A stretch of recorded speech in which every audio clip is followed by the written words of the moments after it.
Hello and welcome everyone. In this chapter, today principle of prevention is the last topic of our chapter. Okay. पिछले session में principle of treatment देखा था, उससे आगे है ये. All of what we have talked about so far deals with how to get rid of an infection in someone who has the disease. हमने अभी तक जो चर्चा की थी या पढ़ा था, तो वो इन्फेक्शन से कैसे बचा जाए उसके बारे में देखा था. But there are 3 limitation of this approach to dealing with infectious disease. हम जब इन्फेक्शियस डिजीज से डील करते हैं, उनको ट्रीट करने की कोशिश करते हैं, तो उसके कुछ लिमिटेशन है. ठीक है, हमने जो पढ़ा था.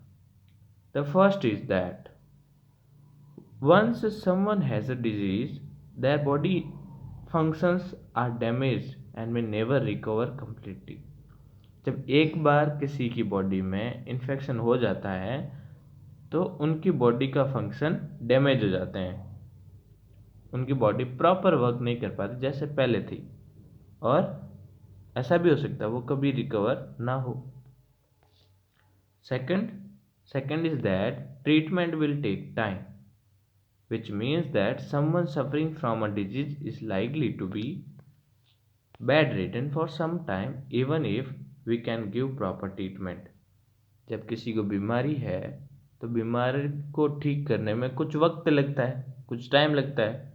तो उस वक्त तक उस आदमी को जिसको डिजीज हो रखी है, जिसको बीमारी है, उसको शायद बेड रिडन होना पड़ेगा. बेड रिडन का मतलब जो उठ नहीं सके, फिर नहीं सके, वो सिर्फ सोता ही रहे सारे दिन, है ना. तो उसको रेस्ट पे जाना पड़ेगा, रेस्ट करने पड़ेगी. और थर्ड लिमिटेशन क्या है? The third is that the person suffering from an infectious disease can serve as the source from where the infection may spread to other people. और जो आदमी ऐसी बीमारी से ग्रसित है जिसको इन्फेक्शियस डिजीज हो रखी है, तो वो ऐसा सोर्स है जिससे वही इन्फेक्शन दूसरे लोगों में फैल सकता है. ठीक है. This leads to the multiplication of the about difficulties.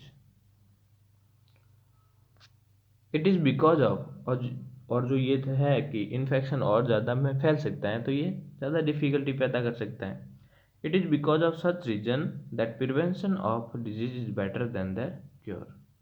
तो इन लिमिटेशन की वजह से जब हम डिजीज को प्रिवेंट करने के बारे में सोचते हैं, तो प्रिवेंट से ज़्यादा, किसी डिजीज को ट्रीट करने से ज़्यादा प्रिवेंशन बेटर होता है. ठीक है. उसको पूरी तरह से क्योर करने से ज़्यादा प्रिवेंशन ज़्यादा महत्व रखता है. ओके. कि उसको क्योर करने में बहुत सारी लिमिटेशन आती हैं. वो दूसरे आदमी में फैल सकती है, उसको बेड रिटर्न रहना पड़ सकता है, उसकी बॉडी प्रॉपर फंक्शन नहीं करती. इससे अच्छा है हम डिजीज होने ही नहीं दें, उससे बचाव कर लें. तो प्रिवेंशन के बारे में देखेंगे. How can we prevent disease? हम बीमार होने से कैसे बच सकते हैं? There are 2 ways. यहाँ पे 2 तरीके हैं. पहला one general and one specific. एक तो जनरल तरीका है और दूसरा विशिष्ट है, स्पेसिफिक तरीका है. टू ईच डिजीज, हर एक बीमारी के लिए ये सभी दो तरीके से बच सकते हैं. The general ways of preventing infection mostly relate to preventing exposure. पहला जनरल वे है जो इन्फेक्शियस डिजीज है. इन्फेक्शियस डिजीज माइक्रोब से फैलती है, तो माइक्रोब्स को फैलने से बचाना. तो यही है इसका पहला प्रिवेंशन. तो how can we prevent exposure to infectious microbes? जो इन्फेक्शियस माइक्रोब्स है उनको फैलने से कैसे बचाया जा सकता है? If you look at the means of their spreading, अगर उनके जो फैलने के तरीके के बारे में अपन देखें, we can get some easy answer. For airborne microbes, जो हवा से फैलने वाले माइक्रोब्स होते हैं, we can prevent exposure by providing living condition that are overcrowded. तो उनको आसानी से हटाया जा सकता है. उनकी जो लिविंग कंडीशन है उसको बदल के, कि ज़्यादा ओवर क्राउडेड नहीं होना। अगर किसी को इन्फेक्शन है तो उससे दूर रहें, ज़्यादा भीड़ भाड़ नहीं करें, थोड़ी सी दूरी बना के रखें हर किसी से। For water borne microbes we can prevent exposure by providing safe drinking water. अगर वाटर बॉर्न डिजीज से बचना है, वाटर बॉर्न माइक्रोब से बचना है, तो पानी को अच्छे से ट्रीट करके, गर्म करके, उसके अंदर के माइक्रोब्स को पूरी तरह से मार के फिर पिए।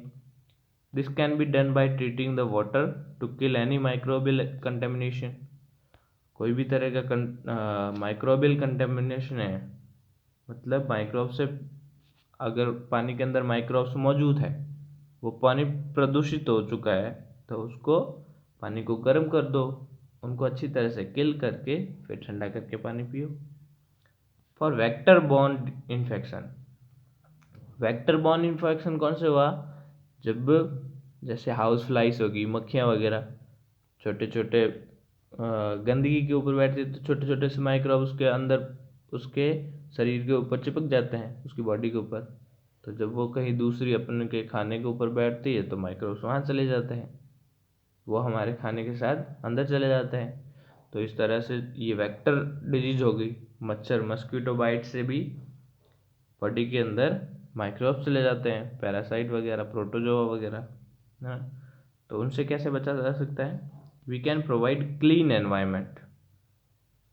साफ सुथरा एनवायरनमेंट होगा जहाँ पर मच्छर पैदा नहीं होंगे, ज़्यादा माइक्रोब्स नहीं होंगे, अच्छे माइक्रोब्स नहीं होंगे, तो अच्छे माहौल के अंदर ये नहीं फैल सकता।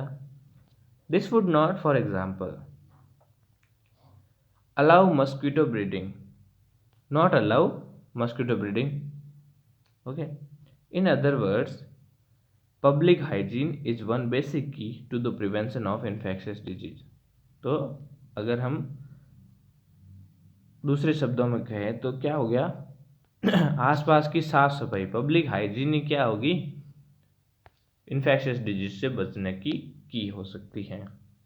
इन addition of these issue that relate to the environment, there are some other general principle to prevent infectious disease. कुछ और भी इन्फेक्शियस डिजीज को बचाने के सिद्धांत हो सकते हैं, प्रिंसिपल हैं, जनरल प्रिंसिपल के अलावा। To appreciate those principles, let us ask a question we have not looked at so far।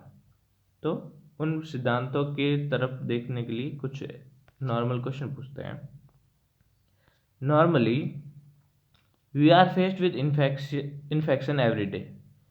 If someone is suffering from a cold and cough in the class, it is likely that the children sitting around will be exposed to the infection, but all of them do not actually suffer from the disease. Why not? देखो, जो common cold है, सर्दी जुकाम है, वो virus की वजह से लगता है, और ये हर किसी को आसानी से जुकाम लग जाता है। क्लास के अंदर बच्चे बैठे हैं, उनमें से किसी एक को जुकाम हो रखा है, उसके पास आसपास कई बच्चे बैठे रहते हैं, तो आसानी से सर्दी जुकाम होने का दूसरे बच्चों के अंदर चांस रहता है, उसको फैलने का चांस रहता है। लेकिन फिर भी हर एक बच्चा इससे, सर्दी जुकाम से सफ़र नहीं करता। ऐसा क्यों होता है? एक minute. This is because the immune system और ऑफ आर बॉडी। तो ये हमारी बॉडी के इम्यून सिस्टम की वजह से होता है, क्योंकि इम्यून सिस्टम बॉडी के अंदर आने वाले वायरस को मार देते हैं पहले से ही। Is normally fighting of microbes, जो माइक्रोब्स एंटर होते हैं बॉडी में, उनसे फाइटिंग करता है। We have cells that specialize in killing infectious microbes, infecting microbes. तो हमारे पास ऐसी स्पेसिफाइड सेल हैं, हमारे ब्लड के अंदर सेल हैं, WBC, जो वाइट ब्लड सेल होती है, वो भी इन माइक्रोब्स से फाइट करने का वर्क करती है। These cells go into action each time infecting microbes enter the body। तो ये हर वक्त एक ही काम करती है, अंदर आने वाले जो भी माइक्रोब्स है उनसे लड़ती हैं। If they are successful, we do not actually come down with any disease। तो अगर वो लड़ने में कामयाब रही, अंदर आने वाले माइक्रोब्स को वापस काम करने से रोक दिया या उसको मार दिया तो क्या होगा, हम बीमार नहीं पड़ते हैं।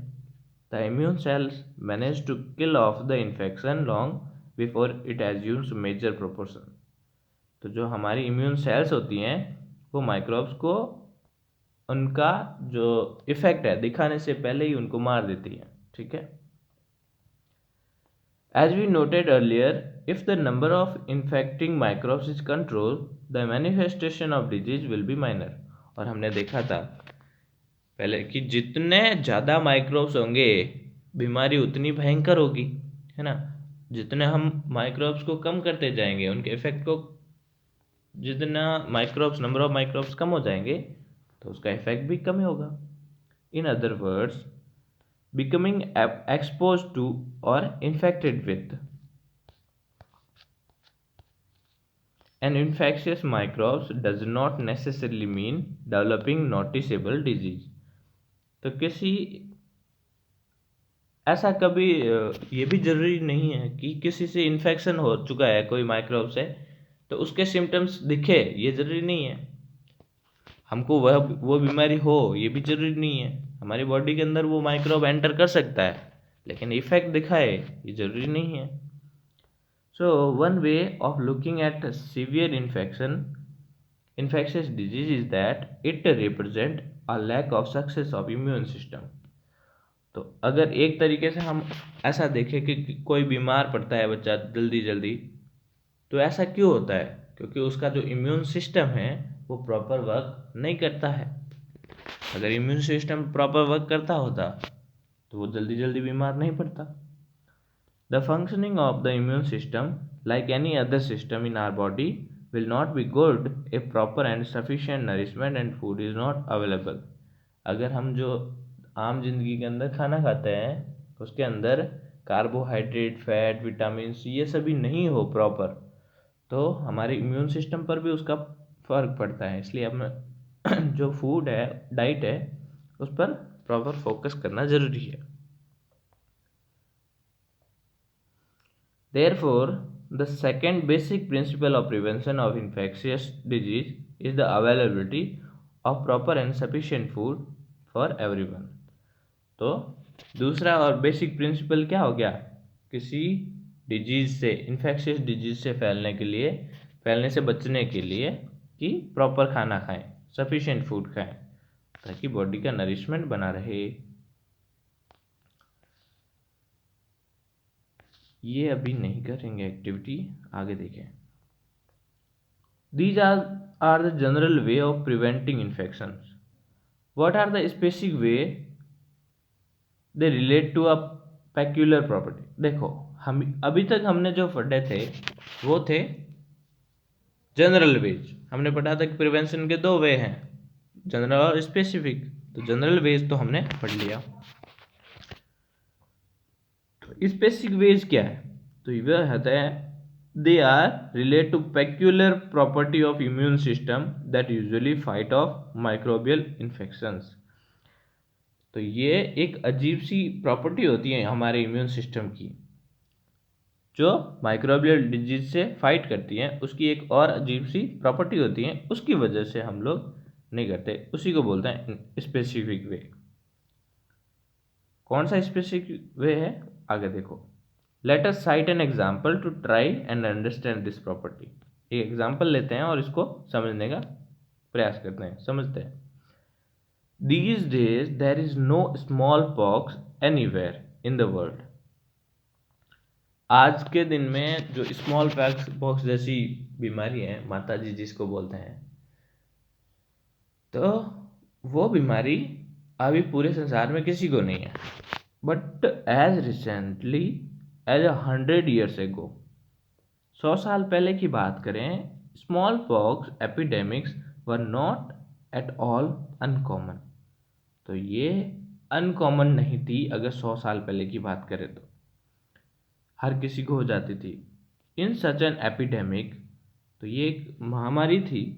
People use to be very afraid of coming near someone suffering from the disease since they were afraid of catching the disease. तो लोग जिसको ये बीमारी हो रखी थी उसके आसपास आने से डरते थे क्योंकि उनसे आसानी से बीमार होने का खतरा रहता था। However, there was one group of people who did not have this fear. इसमें कुछ ऐसे लोग भी थे जिनको इस तरह से कोई डर नहीं था कि हमें इन्फेक्शन हो सकता है या नहीं हो सकता।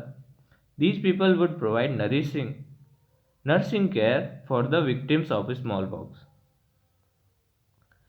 तो वो लोग थे जो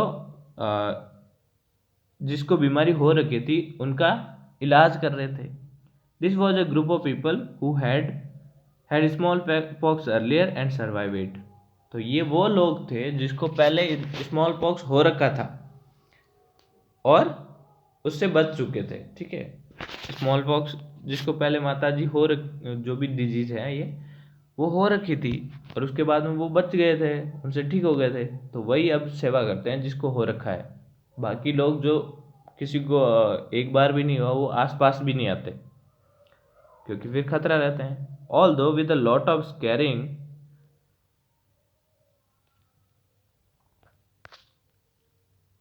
लेकिन पहले डरते थे पास आने में फिर भी। ठीक है, in other word, if you had small pox once there was no chance of suffering from it again.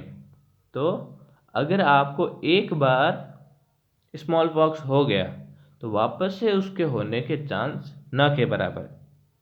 So having the disease once was a means of preventing subsequent attack of the same disease. तो एक बार अगर आपको बीमारी हो चुकी है वो, तो उसके वापस होने के चांस बिल्कुल भी कम होते हैं या न के बराबर हैं। This happens because when the immune system first sees an infectious microbes, it responds against it and then remembers it specifically. तो ऐसा इसलिए होता है कि हमारा जो इम्यून सिस्टम है वो एक बार उस माइक्रोब्स को देख लेता है और फिर याद रखता है कि वो स्पेसिफिक माइक्रोब कैसा है और उसके खिलाफ एंटीबॉडी बनाता है। जब भी वो वापस एंटर होता है तो वो पहले से ही उसको मार देता है। So the next time the particular microbe or its close relative enter the body, the immune system respond with ever greater vigor. तो अगली बार जब भी वो माइक्रोब या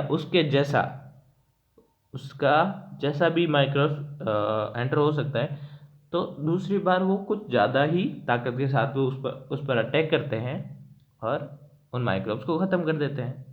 this eliminates the infection even more quickly than the first time around. तो ये अब की बार पहली बार से ज़्यादा तेज़ी से उसको ख़त्म कर देते हैं। ठीक है, this is the basis of the principle of immunization, और यही इम्यूनाइजेशन का बेसिक प्रिंसिपल है। इम्यूनाइजेशन भी यही कहता है, जब आपको कोई डिजीज़ हुई उसका वैक्सीनेशन करवा दो। वैक्सीनेशन कर लेते हैं छोटी एज के अंदर। तो वैक्सीनेशन का मतलब है उस पर्टिकुलर डिजीज़ का जो माइक्रोब है उसका वीक माइक्रोब, कमज़ोर जीवाणु को हमारे बॉडी के अंदर डाल देते हैं और वो बॉडी के अंदर जाके इम्यून सिस्टम को पैदा कर देता है। इम्यून सिस्टम को बताता है कि इस तरह का माइक्रोब हमारी बॉडी में फिर कभी आ जाए तो कैसे लड़ना है। ठीक है, इम्यूनाइजेशन शब्द का इस्तेमाल कब से हुआ है? देखो, स्मॉल पॉक्स की जब वैक्सीन बनी थी पहले, तब से।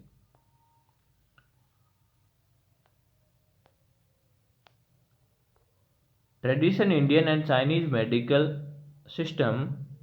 system sometimes deliberately rubbed the skin crust from smallpox victim into the skin of healthy people. They thus hoped to induce a mild form of smallpox that would create resistance against the disease. तो पहले लोग traditional लोग थे तो वो small pox होने वाले लोगों की स्किन को ऐसे रब करते थे हेल्दी पीपल से, ताकि उनको ऐसा था कि हेल्दी पीपल की मदद से वो आसानी से ठीक हो सकेंगे। Famously 2 centuries ago, an English physician named Edward Jenner released that milkmaids who had cowpox did not catch smallpox even during epidemics.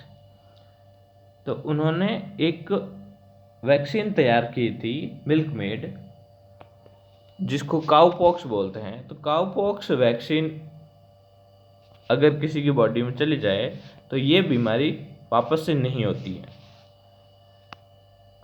Cowpox क्या है? Cowpox is a very mild disease. Jenner tried deliberately giving cowpox to people, as he can be seen doing in the picture, and around that they were now resistant to smallpox। तो Edward Jenner ने क्या करा? Cowpox को लोगों को vaccine cowpox की vaccine लोगों को देना शुरू कर दिया, जैसे कि वो यहाँ पे ये दिख रहा है। और जब उसने ये शुरू किया तो लोग स्मॉल पॉक्स से बचना शुरू हो गए। स्मॉल पॉक्स जैसी बीमारी से बिल्कुल भी नहीं घबराते थे। This was because the small pox virus is closely related to the cowpox virus. तो जो स्मॉल पॉक्स वायरस था वो काउपॉक्स वायरस के एक जैसा ही था, तो इस वजह से हमारे इम्यून सिस्टम उसको याद रखता था। तो उस वजह से ये स्मॉल पॉक्स को पूरी तरह से खत्म करने में सक्सेसफुल रहा। काऊ को ऐसे साइंटिफिक लैंग्वेज में वैक्का बोलते हैं इन लैटिन भाषा में, and cow pox is a vaccinia. From these roots the word vaccination has come into our usage. Okay, we can now see that as a general principle we can fool the immune system into developing a memory of a particular infection by putting something that mimics the microbe we want to vaccinate against into the body। तो हमने क्या देखा कि cow pox small pox के जैसा नहीं था, लेकिन वो इसकी नकल कर सकता था, लगभग उसके जैसा ही दिखता था। तो उसको बॉडी के अंदर डाल दिया तो इम्यून सिस्टम को क्या करा हमने? इम्यून सिस्टम को मूर्ख बना के स्मॉल पॉक्स की वैक्सीन अपनी बॉडी के अंदर एंटीबॉडी तैयार कर ली थी। ठीक है, this does not actually cause the disease but this would prevent any subsequent exposure. तो इस तरह से मिमिक वाले माइक्रोब को बॉडी के अंदर एंटर कराने से हमको किसी तरह की बीमारी नहीं होती, लेकिन बीमारी के फैलाव को रोका जा सकता है। To the infective microbe from turning into actual disease. जो एक्चुअल इन्फेक्टिंग माइक्रोब है उनको बीमारी में परिवर्तित होने से रोकने के लिए हम लोग ऐसा कर सकते हैं, बचा सकते हैं। Many such vaccines are now available for preventing a whole range of infectious diseases and provide a disease specific means of prevention। आज के टाइम में बहुत सारे ऐसे हैं जो इन्फेक्शियस डिजीज से बचाने वाले वैक्सीन्स आ गए हैं। There are vaccines against tetanus, diphtheria, whooping cough, measles, polio and many others. तो इन सभी बीमारी की वैक्सीन्स मौजूद है।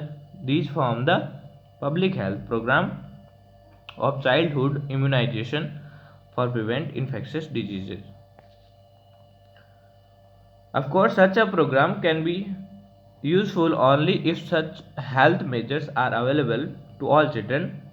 तो सभी बच्चों को छोटी एज में ही ये वैक्सीनेशन का काम शुरू कर दिया जाता है ताकि उनकी बॉडी के अंदर एंटीबॉडी मौजूद हो, जब भी माइक्रोब्स एंटर हो तो वो आसानी से बच जाए।